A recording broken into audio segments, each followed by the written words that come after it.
In this video, we'll be breaking down what the Trudeau $250 rebate is going to really cost Canadians, and let me tell you, it's not going to make you happy.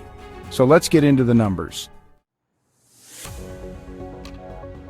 The Liberal government's $250 rebate will cost the average Canadian taxpayer $322. In George Orwell's 1984, war was peace, freedom was slavery, and ignorance was strength.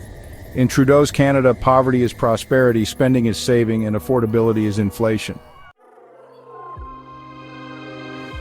Justin Trudeau has famously declared, "I have a slight learning disability. You'll forgive me if I don't think about monetary policy, and the budget will balance itself." And most recently, I'll let the bankers worry about the economy. so let's do some of the basic math that Trudeau himself admits he's incapable of doing. The government plans to give a $250 rebate to every Canadian worker earning under $150,000 in 2023. They estimate 18.7 million people qualify, which comes to $4.7 billion. But with a government already drowning in deficits, this money is borrowed, adding more to the taxpayer's credit card. The government is selling bonds at 3.5% interest. Even if we give them the undeserved benefit of the doubt and assume that they'll pay this off in 15 years, taxpayers will end up on the hook for an extra $2.5 billion in interest on top of the original $4.7 billion. That brings the real cost of this rebate to $7.2 billion.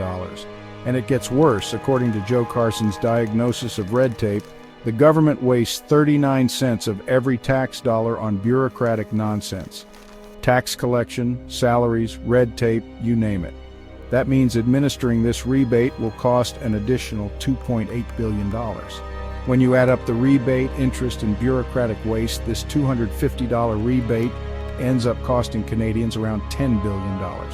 Now consider this, in 2022, 31 million Canadians filed taxes. That means 31 million people are paying about $322, so 18.7 million people can get about $250.